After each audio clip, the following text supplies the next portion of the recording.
Jake Torres had been a human diplomat for exactly 3 weeks, which meant he was still figuring out which bathroom was which on the Galactic Council station. The signs were in 47 languages, none of them helpful. Today's meeting was supposed to be a formality, just a quick database registration so Earth could officially join the intergalactic community. Sign here, initial there.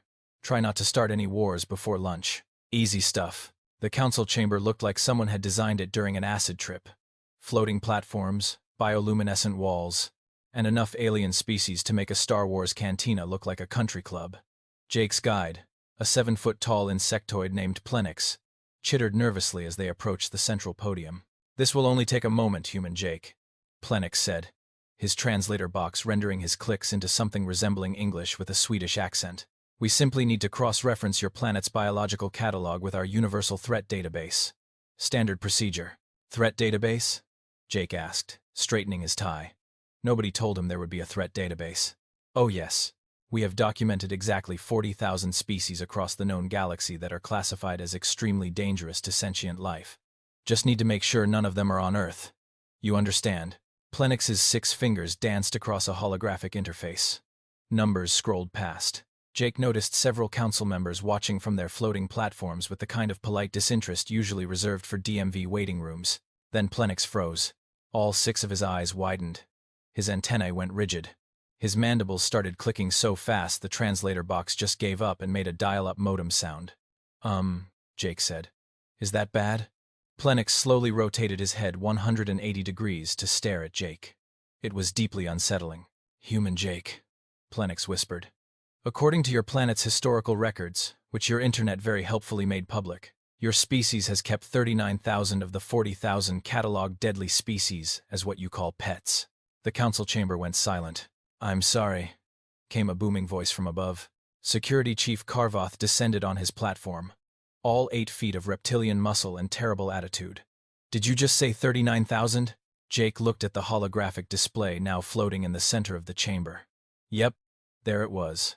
A very official-looking chart with Earth's flag and a number that made his stomach drop. "Huh," Jake said. "Because sometimes that's all you can say." "Yeah, that sounds about right, actually." Somewhere in the back, a gelatinous council member fainted, splattering against the floor with a wet thud. Carvoth's eyes narrowed into slits. "Emergency session. Now. Someone get the xenobiologist. And someone get a mop." Within minutes, Jake found himself surrounded by what could only be described as the galaxy's most paranoid security detail. Carvoth loomed over him like a scaly skyscraper, while Dr. Fenric, a floating jellyfish creature with too many tentacles and a very judgmental aura, hovered nearby with a datapad. "Let us be very clear, human Jake," Carvoth growled. "When we say deadly species, we mean organisms capable of ending civilizations. Planet destroyers. Nightmare fuel given physical form. And you're telling me your people keep them as pets?" Jake shrugged. "I mean, pets is kind of a broad term, but yeah, basically." Dr. Fenric's tentacles quivered as he scrolled through his pad. "Perhaps we should start with something simple. Define pet." "Sure. A pet is an animal you keep in your home for companionship and emotional support." "Emotional support," Carvoth repeated slowly, like he was tasting poison. "Right. You know, something to cuddle with. Play fetch. Maybe it sleeps on your bed." Plenix made a sound like a garbage disposal eating silverware. "Okay," Dr. Fenric said, clearly trying to stay professional. "Give me an example of a common Earth pet." "Dogs." Fenric's tentacles typed furiously. His coloration shifted from peaceful blue to concerned purple. Catalog entry 7,214. Canine predators, pack hunters. Descendant of apex carnivores. Bite force capable of crushing bone. "This is your common pet?" "Well, yeah. Man's best friend and all that. We've had them for like 15,000 years. Carvoth's tail slammed against the floor. 15,000 years of cohabitation with pack predators? "Oh, it gets better," Jake said, warming to the subject. "We also have cats. More typing. More color changes." Fenric was now a disturbing shade of orange. Catalog entry 9,406. Solitary ambush predators. Retractable claws. Night vision. Psychological profile indicates, quote, sadistic tendencies, and, quote, enjoyment of torture through prolonged prey interaction. "Yeah, Mr. Whiskers can be a jerk sometimes," Jake agreed. "But he's cute. So it evens out. A crystalline council member in the back shattered. Just straight up exploded into fragments. That's 2 down, Plenix muttered. Carvoth leaned in close. Jake could smell something like burnt rubber and regret. Human Jake. Those are your mild examples, yes? Tell me those are your mild examples. Jake thought about his neighbor's python, his college roommate's tarantula, his aunt's parrot that had the vocabulary of a mob boss and the temperament to match. Define mild, Jake said. Carvoth closed his eyes. We're going to need a bigger database. Dr. Fenric had reorganized his entire floating workspace into what looked like a conspiracy theorist's dream board. Holographic images of Earth animals rotated in the air, each one tagged with threat assessments that kept climbing higher. Let's try to be systematic about this, Fenric said, his tentacles trembling slightly. You mentioned these cats and dogs are common. What would you consider exotic pets? Jake scratched his chin. Oh man, where do I even start? Snakes are pretty popular. Snakes. Carvoth's voice was flat. Explain snakes. Legless reptiles. Some people keep the little ones, but some folks go for the big constrictors. Pythons, boas, anacondas. They squeeze their prey to death and swallow it whole. Fenric's color went straight to crimson. Catalog entries 12,000 through 12,400. Constrictors have eliminated 3 separate colony expeditions in the Andromeda sector. Humans keep them where? Living rooms mostly. Sometimes bedrooms. My buddy in college had one that lived in his bathtub. Plenix made the garbage disposal sound again. But worse. But wait, Jake continued. Because apparently he decided today was a good day to give the entire Galactic Council a collective heart attack. Some people prefer the venomous ones. Venomous, Carvoth repeated. Yeah. Cobras, vipers, rattlesnakes. There's this whole community of people who collect them. They call themselves herpers. A gaseous council member in the upper gallery suddenly condensed and dropped like a rock. That's 3, Plenix said weakly. Dr. Fenric was now cycling through colors so fast he looked like a rave. The venom from a Terran cobra can kill a full-grown Blentharian in under 2 minutes. We lost an entire research team to them on catalog planet Vexor 7. You're saying humans keep these voluntarily? Oh sure, my cousin has 2. Name them Fluffy and Butterscotch. Carvoth sat down. Just gave up and sat down right there on the floor. Continue. I need to hear all of it. What else? Well, there's spiders. Tarantulas are pretty popular. Some people keep scorpions. Oh, and there's this whole thing with keeping piranhas in fish tanks. Fenric was typing so fast his tentacles were blurring. Arachnids. Catalog entries 18,000 through 19,000. Scorpions. Catalog entries 22,000 through 22,300. Piranhas. Oh dear gods. Piranhas are catalog entry 31,800. Those things stripped a Krelthan battlecruiser to the hull in under an hour. Yeah, they get nippy during feeding time, Jake agreed. Nippy, Carvoth said from the floor. He said nippy. Moving on, Jake said cheerfully. Big cats are also pretty popular. Lions, tigers, leopards, cougars. Apex predators, Fenric shrieked, which was impressive for a creature without lungs. You keep apex predators as pets? I mean, it's not legal everywhere. But yeah, some people do it.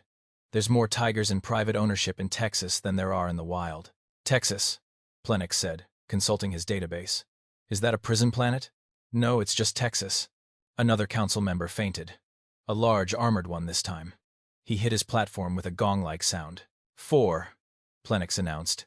Carvoth looked up at Jake from his spot on the floor. And for the first time, Jake saw something in those reptilian eyes that might have been fear. Human Jake. The Felonian Pride Wars. 300 years of conflict. 16 billion casualties. All started because a single Terran lion escaped from a crashed ship and decimated an entire planet's ecosystem. Huh, Jake said. That's wild. We have people who keep them in their backyards and teach them to do tricks. Tricks, Carvoth whispered. Yeah, you know, sit, stay. Don't eat the neighbors.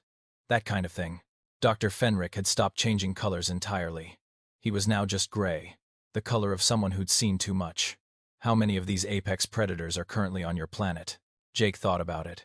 I mean, if we're counting zoos, wildlife sanctuaries, private collections, and that one guy in Oklahoma who definitely has more than he should, probably a few 100,000?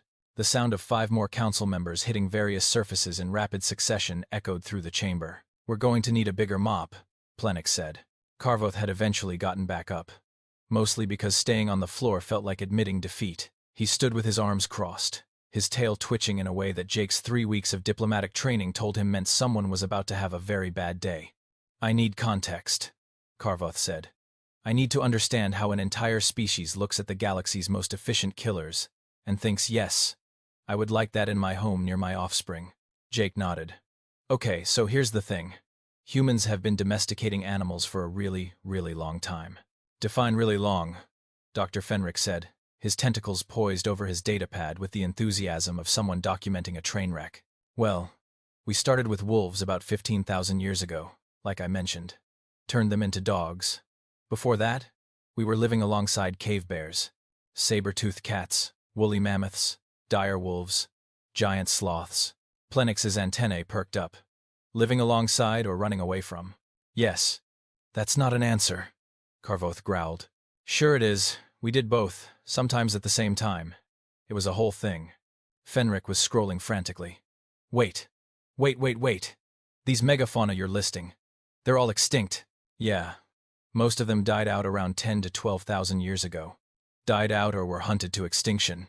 Carvoth asked, his eyes narrowing. Jake held up his hands. "Hey, scientists are still debating that one. Could have been climate change. Could have been us. Could have been both. The point is, we survived living right next to them. And somewhere along the way, we figured out that some animals could be friends." "Friends?" Fenric repeated, his color shifting to a disturbing shade of beige. "You befriended your predators." "Not all of them. Some of them we just, ate. Or made into cool jackets. But the ones we liked? Yeah. We tried to make them part of the family." A council member that looked like a floating brain made a sound like a modem dying. "The human philosophy appears to be try to domesticate everything," Fenric said, typing furiously. "What happened when domestication failed?" Jake shrugged. "We tried again. Or we survived the attempt and moved on. There's actually a pretty good list of animals we tried to domesticate that didn't work out. Zebras, for instance, mean little jerks. Hippos, super aggressive. We gave up on those pretty quick." "You tried to domesticate hippos?" Carvoth's voice cracked. "Catalog entry 34,900. Hippos are responsible for more deaths in the Zorgoth sector than their entire civil war. Yeah, they kill a lot of people back home too. That's why we stopped trying to ride them." "Ride them," Plenix whispered. He said ride them. "Oh, that reminds me," Jake said. "We did successfully domesticate horses, which are basically hippos' nicer cousins. Use them for transportation, racing, therapy, all sorts of stuff." "Horses," Fenric said, checking his database. Catalog entry 28,600. 1,000-pound prey animals, with a kick force capable of caving in skulls. Panic response includes trampling. Therapy? Yeah, they're very calming. Somewhere in the back, 2 more council members hit the deck. Carvoth was pacing now, his claws clicking against the floor. "Let me see if I understand this correctly. Your species has spent tens of thousands of years systematically attempting to befriend, domesticate, or otherwise cohabitate with nearly every dangerous organism on your planet." "That's pretty much it, yeah." "And the ones you couldn't domesticate?" "We either kept trying or we ate them. Sometimes both. Turkey's a great example, actually. Wild turkeys are mean as hell, but we domesticated them anyway. Now we eat them once a year and call it tradition." Dr. Fenric had stopped typing.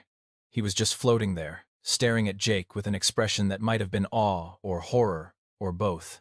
"There's one more thing," Plenix said quietly, looking at his own datapad. His antennae were drooping. "I found a region on Earth called Florida." "Oh no," Jake said. "Oh yes. According to your internet, Florida is where exotic pets go when they escape. Pythons, iguanas, monitor lizards, alligators that were originally pets. It's an entire geographic region that serves as a refuge for dangerous animals humans got bored with." Carvoth sat down again. "You have a containment zone for your discarded pets." "I mean, we don't call it that, but sure." "What do you call it?" Fenric asked. "Florida." 3 more council members fainted in perfect synchronization. "Emergency vote," Carvoth announced. "I'm recommending we quarantine Earth immediately. All in favor?" Every conscious council member's hand, tentacle, or appendage went up. Wait, Jake said. "Don't we get to defend ourselves?" Carvoth glared at him. "You've been defending yourself for the last 20 minutes. That's the problem." Jake held up his hands in what he hoped was a universal gesture for hold on a second. "Look, I get that this sounds bad." "Sounds bad?" Karvoth's laugh was somewhere between a bark and a death rattle. Human Jake, your species has militarized friendship. You've weaponized companionship. You're telling me that humanity looked at the food chain and decided to simply opt out. Okay, when you put it that way it does sound kind of intense, Jake admitted. But here's what you're missing. It's not just that we keep these animals. We love them. They love us back. It's a real bond. A bond, Fenric said flatly. Yeah. Look, I can show you. I've got some footage on my datapad from back home. Just give me 2 minutes before you quarantine my entire planet, okay? Karvoth exchanged glances with Fenric and Plenix. Fine. 2 minutes. Then we're sealing your solar system and throwing away the coordinates. Jake pulled up his holographic interface and started scrolling through files. Okay, so this is my sister's dog, Brutus. He's a Rottweiler. 130 pounds of pure muscle. The hologram expanded, showing a massive black and brown dog sprawling across a couch with a tiny human child sleeping on top of him, using the dog as a pillow. That child, Fenric said slowly. That child is using a predator as a sleeping surface. That's my niece, Emma. She's 4. Brutus has been her nap buddy since she was born. Plenix made a sound like wind chimes having an anxiety attack. Jake swiped to the next image. This is my neighbor's cat. Princess Murderface. Don't let the name fool you. She's super sweet. The hologram showed an elderly woman holding a fluffy cat that was purring so loudly the audio was distorted. The cat's eyes were half closed in what could only be described as pure bliss. The woman is smiling, Karvoth observed. She's smiling while holding an ambush predator against her vital organs. Yeah, Princess Murderface is like 18 years old. She's basically furniture at this point. Another swipe. This time it was a video. A golden retriever was playing fetch with a young man in a park. The dog's tail was wagging so hard its entire back half was wiggling. Observe the body language, Jake said. See how happy he is? That's Duke. He lives for fetch. His whole purpose in life is making his human happy. Dr. Fenric's tentacles had gone completely limp. This is unprecedented. The canine species conquered the Theta Quadrant through coordinated pack tactics. But this Duke, he's weaponizing joy. Exactly, Jake grinned. That's what I'm trying to tell you. We didn't just tame these animals. We became family. He pulled up another video. This one showed a man in water, swimming with what was very clearly a massive crocodile. Every alien in the room recoiled. Okay, that's Cheeto and Pocho, Jake explained quickly. Cheeto rescued Pocho after the crocodile was shot in the head, nursed him back to health. They were best friends for over 20 years. Shot in the head, Karvoth repeated. The crocodile survived being shot in the head and then befriended its rescuer. Yep, they had a whole swimming routine. It was beautiful, really. Plenix was consulting his database with shaking hands. Catalog entry 36,412. Terran crocodiles. Bite force of 3,700 pounds per square inch. Brainstem capable of functioning despite catastrophic damage. This human swam with it recreationally. For fun, Jake confirmed. Because they were buddies. One more video. A woman was sitting on her porch with what appeared to be a fully grown grizzly bear. The bear was leaning against her while she scratched behind its ears. The bear's expression could only be described as dopey contentment. A council member that looked like an ambulatory fern simply collapsed into a pot and went dormant. That's Brutus. Different Brutus, Jake said. Casey rescued him as a cub. He's been part of her family for 12 years. Karvoth was staring at the hologram like it had personally insulted his mother. That's a Terran grizzly bear. We classified those as planetary extinction level threats after one wiped out a mining colony on Tarsus 9. I mean, you probably shouldn't have messed with its cubs, Jake said. They're very protective parents. There was a long, heavy silence. Finally, Council Member Torlik spoke up from his platform. He was a tall, crystalline being, who'd been quiet until now. His voice sounded like wind through a canyon. Security Chief Karvoth. Xenobiologist Fenric. That bear in the image. Zoom in on its face. Fenric obliged. The bear's features filled the holographic display. Torlix went very still. That's a Krelnoth. The ancient predator of my world. The monster from our oldest nightmares. We built our entire civilization underground to escape them, and humans call them Brutus and scratch their ears. They're good boys, Jake said defensively. Good boys, Torlix echoed.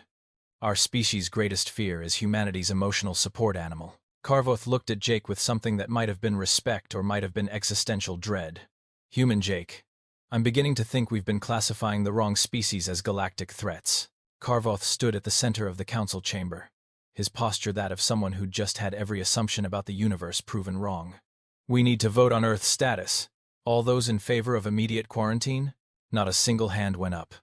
All those in favor of reclassifying humans as a Class X galactic threat? Every appendage in the room shot up, including Plenix's, all 6 of them. Wait, hold on, Jake said. That seems a bit extreme. Extreme? Karvoth turned to face him. Human Jake, your species has spent millennia turning the galaxy's deadliest organisms into lapdogs. You've befriended our nightmares. You've domesticated our demons.